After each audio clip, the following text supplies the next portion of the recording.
What's going on, everyone? We are back again to talk about Deer Creek Night 1. I'm RJ. I'm your host.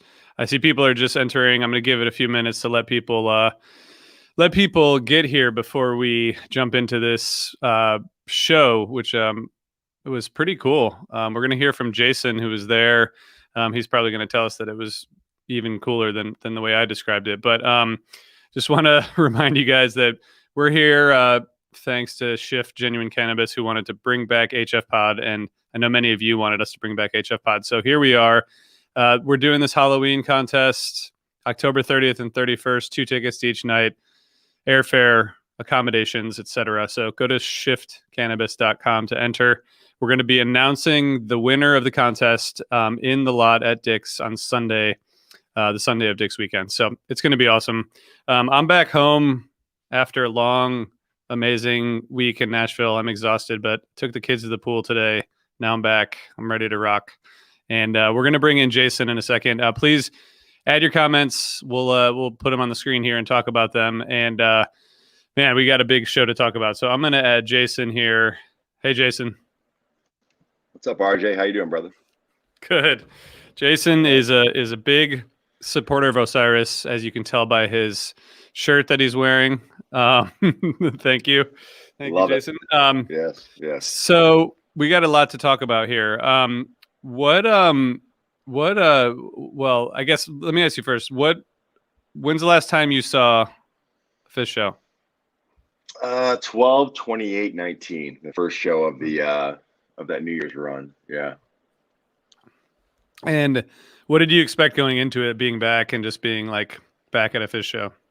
Especially having watched the first several shows. Well, I kind of knew from, I was hopefully thinking that it was, it's Deer Creek. It's going to be high energy, but it's the first of 3 nights. I don't know if they're going to mail it in and do a sing along kind of show. Yeah, I don't know. I didn't have any expectations, so they blew it out of the water. So it's pretty crazy. Yeah. So in Nashville, we like, it was sort of a smaller venue, in downtown Nashville, like a kind of an intimate little venue in the middle of a city, and Deer Creek's sort of the opposite of that. I mean, there's so much history there, but such a huge place, kind of in the middle of nowhere. It's kind of the opposite. It used to be in the middle of nowhere. Now it's is it built up now? Oh, it's weird. I haven't been there since '98. And okay. my Kramer, Kramer, he was like, dude, you're gonna.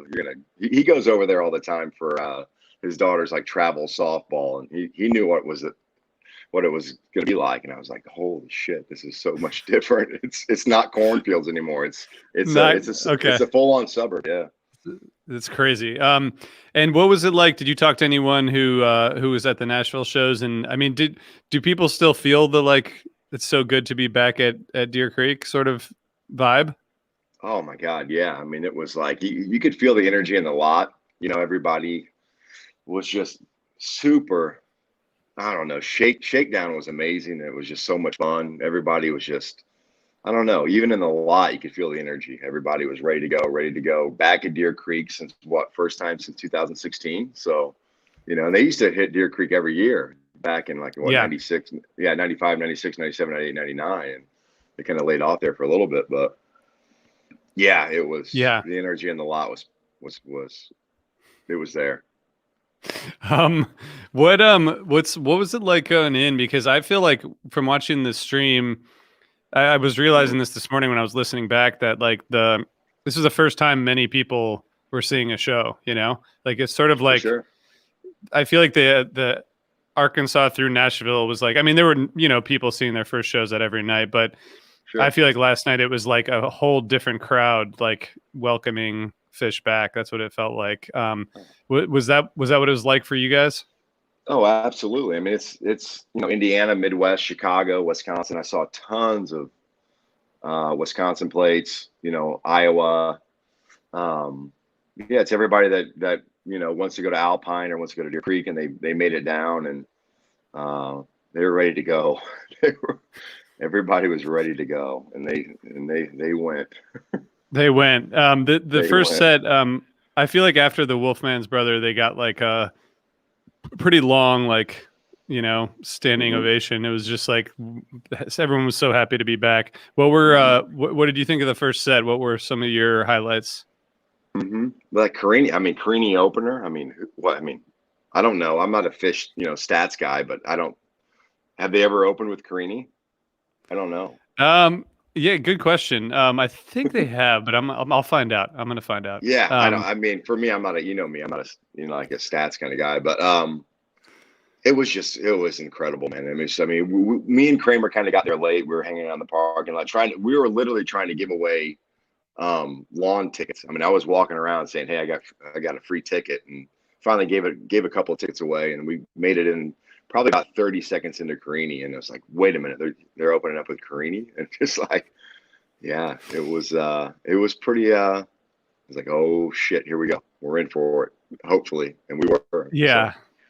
I think the last time they opened the first set with Carini was that Fenway show that nice. was delayed and they came out. So similar vibe. Probably wanted to start it off strong. Um, Yeah. and that got it going. The Wolfman's was really cool. And then I was thinking they would kind of ease into the set, but then Sand right after that. That's like quite a combo. Yeah, it was. Yeah, what was it? Carini, Wolfman, Sand, and the Lawn Boy. But that Sand Hmm. was. I mean, look at the set list. It was. You know, first set was. I don't. It was like 2 2 second sets. I don't know. It was. Yeah, it was. It was almost. I've been to a lot of shows and had a lot of fun, but it was almost like the perfect set list. Like first set, and then like the second Hmm. set was. And I was thinking about. I remember like 2020 before summer tour happened. I remember Amar said he was going to eat an onion every day until Fish played a 4 or 5 song second set. And literally, I was thinking about Amar, like, okay, he's gonna have to eat that goddamn onion. That's awesome. Hey Amar, if you're watching. Love So that guy. I really liked the horn riffed wedge, like the three riff songs in a row. That was pretty cool. Yeah, that's Um, pretty cool. it was an interesting first set, but the second set is just, man. There's so much going on there. I didn't even know, Uh, like, I don't know where to start. You were there. Can you explain?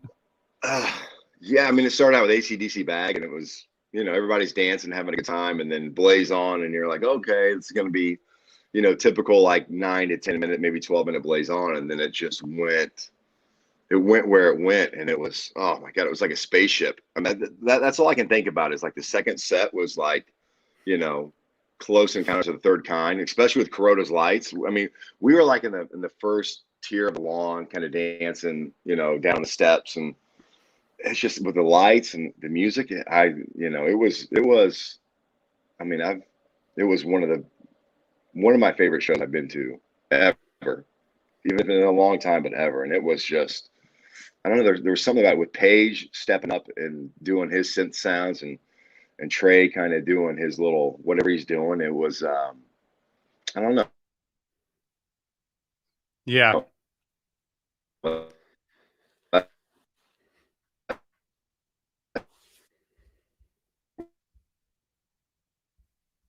think we're losing Jason. We're losing you a little bit.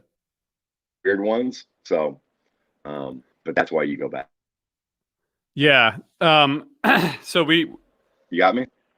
Sorry about. yeah, you broke up. You broke up a little bit there. But the Sorry. it's all good. I mean, I think there's like the combination of what Trey's doing with his new effects, and then Yeah. what Page is doing with his new effects, and like it seems like the combo of those two things is just like space. It's like space. It's like space. It's just it's like a spaceship. I don't know. Yeah. That's all I can. Exactly. It's the only way I can Yeah. describe it. Um, Yeah. Sounds so like an alien landing. yeah, yeah, exactly. Um, and Yeah. the Yeah. did you feel like the Blaze On was like, when I was listening back, it felt like it just like kept going. It was not slowing down. At what point did you realize this was going to be like a pretty big jam?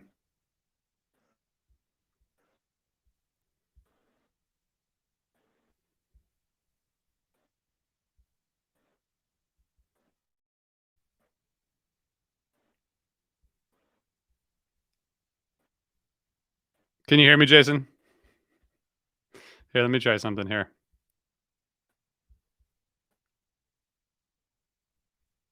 All right.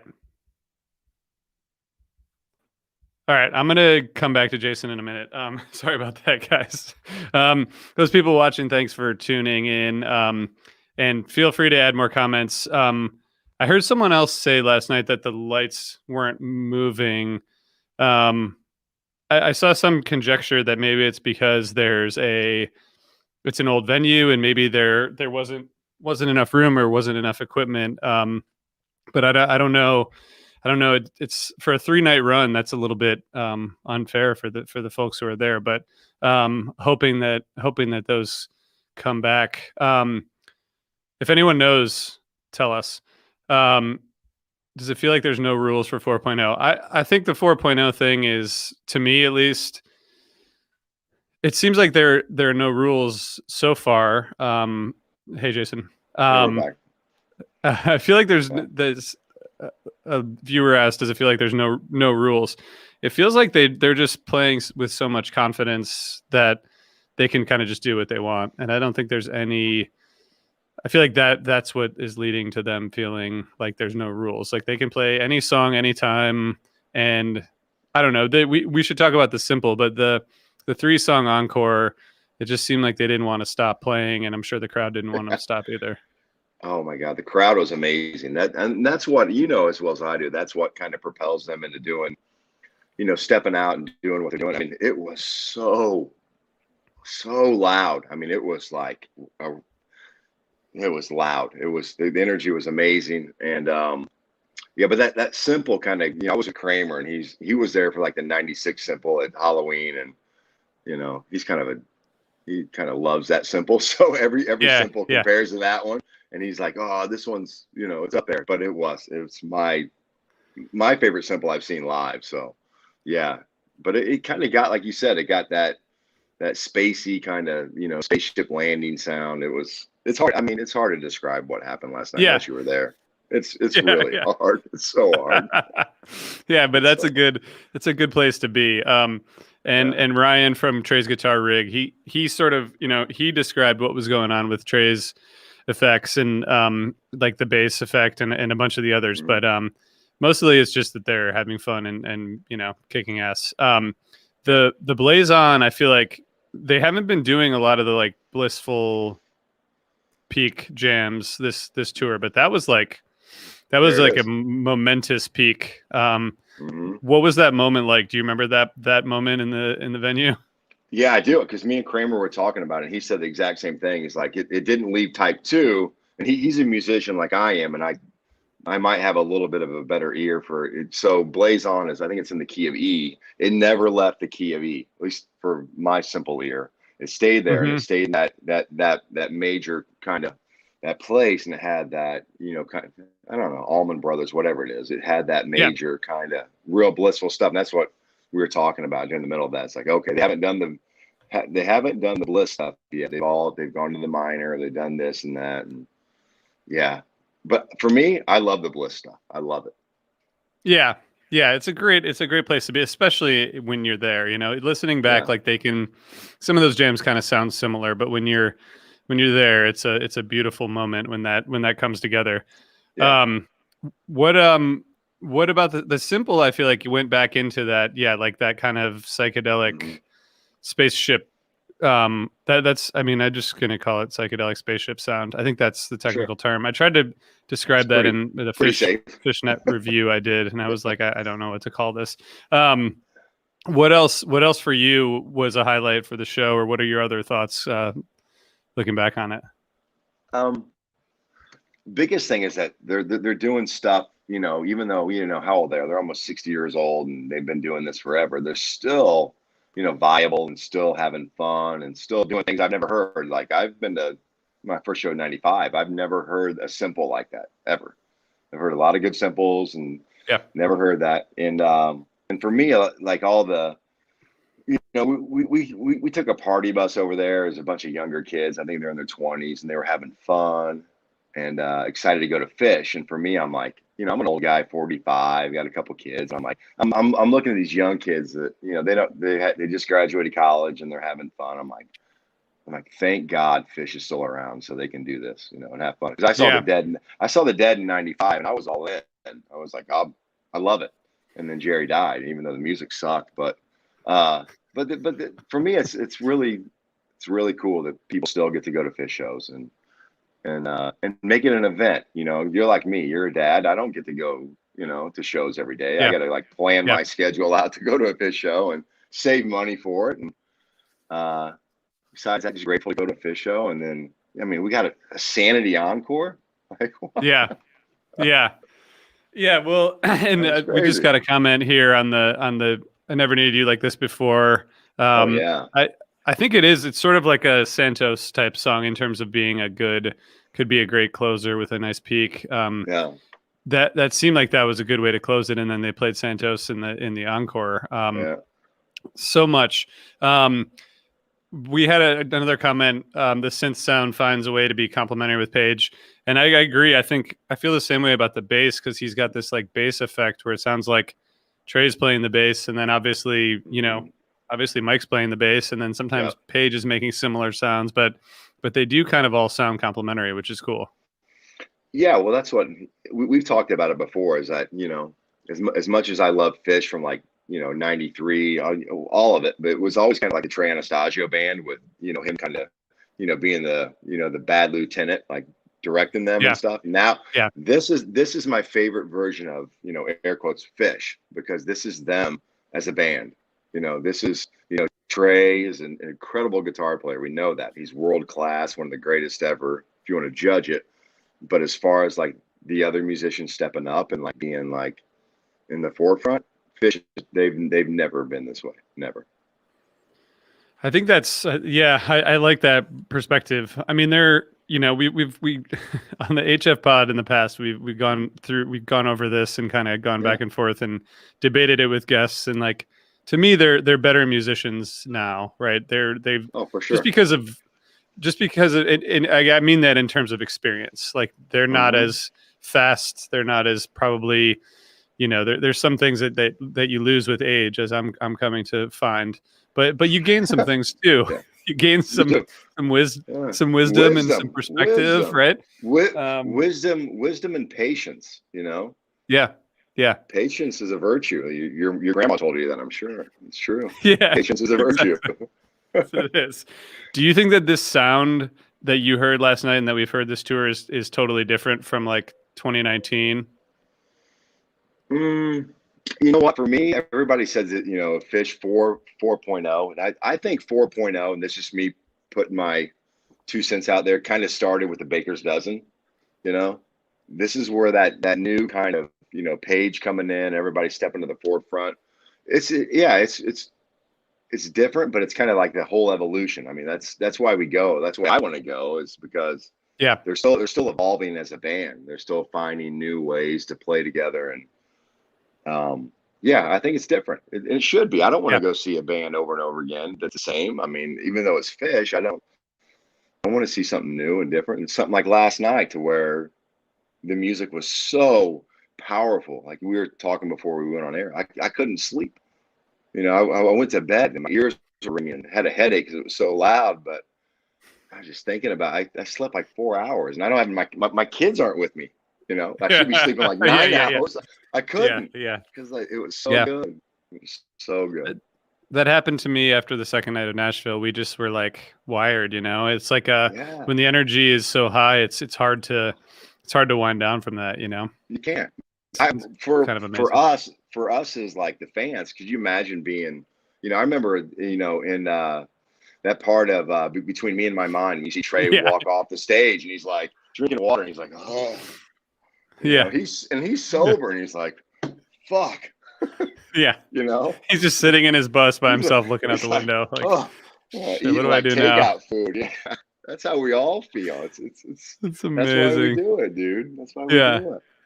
Well, I want to go back to a couple comments that we got. One was from Patty, who says taking her 15-year-old to Hershey this week. Go just back to what you said about being able to introduce kids and young adults to fish. I was with a good friend of mine who works with us at Osiris, and he was there with his daughter and his wife, and it's really cool to see people sharing that experience. I hope they keep touring long enough for me to take my kids, because it's a cool thing. It's a cool, it's more or less family friendly, once you get beyond a certain age. But it is too, because everybody around you kind of respects that space, Yeah, Everybody's exactly. like, okay, you got a couple kids here. For me, it's kind of there's a weird kind of not weird, but there's a certain age level I think that's appropriate, at least for me. I think 15 is 9 and up maybe it's appropriate. So 15 is great. 15's great age to go. Yeah, I think you can go in the pavilion at 15. Before that, it's maybe a lawn situation. Exactly. So I want to go back to a comment from Wheelzito. Hey, thanks for tuning in. Can't think of another tour where this early on each show is better than the last, and I think that's true. Like, I felt like the second night of Nashville was like awesome, and then last night seems to be a different level of when you get two 20 plus minute jams. That's like, there's obviously something going on there where they were just wanted to keep exploring. Yeah. But I don't think we've had that in a long time. I don't think, even like you think about 95, 96, 97, like the first 4 or 5 shows, they were kind of, 95, they were gearing up and got better. But now they just, whether it was time off or just like us, just happy to be back out there. Yeah. It's amazing. Pretty and good. You have another show tonight. I want to just put a comment up here from Dawn. Hi, Dawn. Dawn's the host of Female Centrics, one of our hey, Dawn. Undermine contributors and a good friend. Hey, Dawn. My kids love shows they feel most comfortable on lot, which is great. I need to, it's going to be fun to expose kids to that scene. If you think it's the right thing for you, which I want to do at some point. Dawn, thanks for tuning in. Seth, who was on a couple days ago, where the hell is Mercury?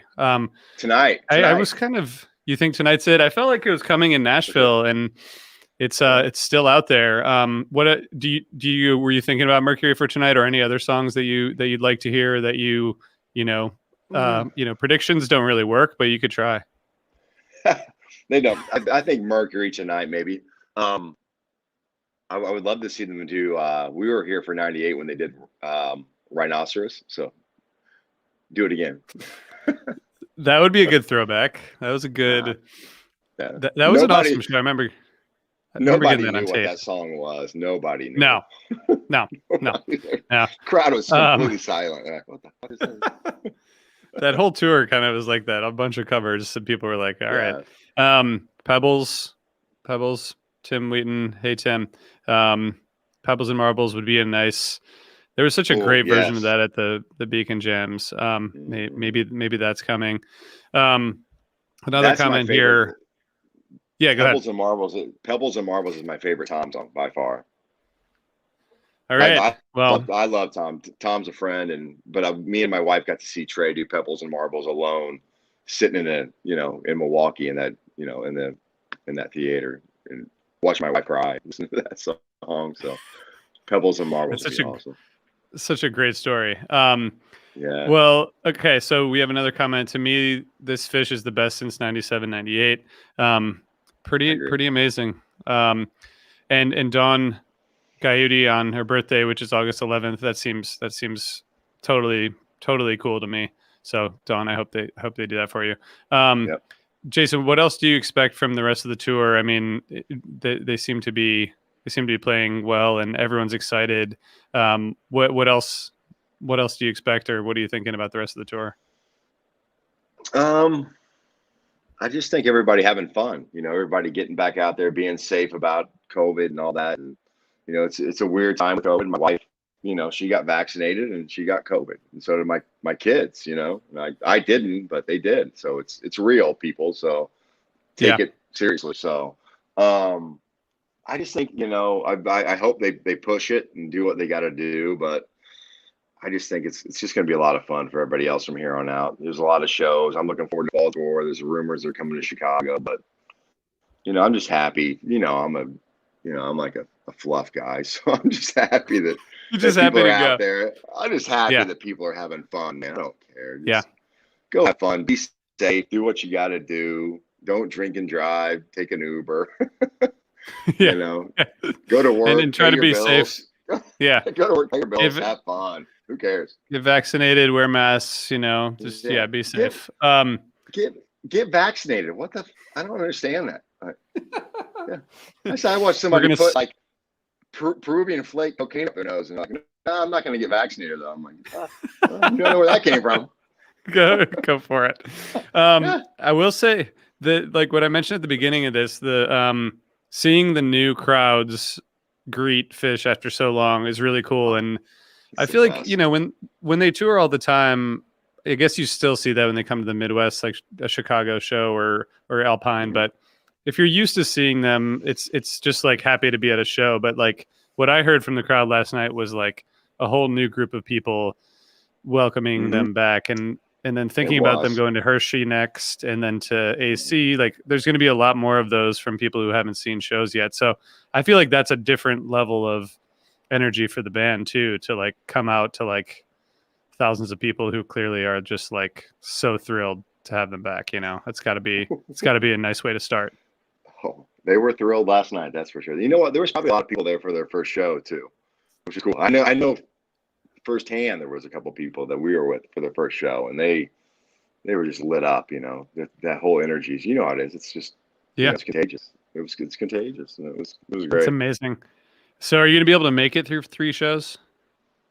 Oh hell no! I'm done after tonight. I'm done. I'm done. No. I sold my tickets for tomorrow. I still have a GA pit tonight. I'm gonna give it to Water Wheel or something. But I can't do it, man. I know why. You Yeah. know why? 'Cause for me, I miss my kids too much. Oh yeah, that's good. I mean, I I think do. two I shows really, two I shows is the right number, but I think that's a good reason too. I really miss my kids. I miss waking up because our kids always end up in the bed at like 5 in the morning, and I just miss waking up to that. So even one day, I'm like, oh man, I want to go I home. know. It's weird to say out loud, but I agree with you. I was Oh, I I love was it. I did 2 Nashville shows, and that was like all I could do for all those reasons. Mostly I was just tired, but also I was excited to be home. And now I'm home, and Oh. I'm ready to go again. Um, Yeah, you're like, wait a minute, you guys are screaming. Oh, I yeah, forgot about that. I gotta go. yeah, exactly. So I hope you're gonna get some rest maybe before the show, or at least to have some downtime. Yeah, some food. I'm gonna have some food. Meet up with a couple people and just Yeah. some food. Have a good time All and right. take it easy. So yeah, All right. We'll be thinking about you. Thanks so much for joining, and thanks everybody for thanks, tuning in. This was RJ. fun. Appreciate it. And Jason, we'll talk to you again soon, I hope. Yep. Later, All bud. right. Bye, man. Thank you. Later. All right. Jason is a good dude, and I'm really glad he joined us. If anyone else has any thoughts about tonight or anything they want to post in there, please do. I'll put it up here and we can talk about it. But it's always fun to catch up with Jason. He's a huge supporter of what we do and a really good guy. He's been on Daddy Unscripted, Tim's podcast, and he has an interesting story.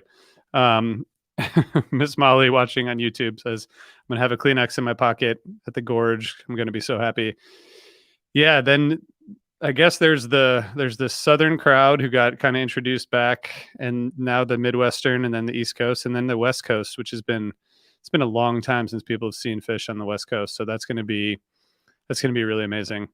And thanks everybody for tuning in. I want to remind everybody, Shift Genuine Cannabis is our sponsor, and they're giving away with us 2 tickets to the October 30th, 2 tickets to October 31st, airfare, accommodations. It's a whole thing. If you want to not miss the Vegas run, go to shiftcannabis.com and enter the contest. And thanks to those guys for helping us keep this going. Maybe that's everything. Thank you guys so much for tuning in, and we'll be back tomorrow to talk about night 2. Have a good afternoon, everyone. Peace.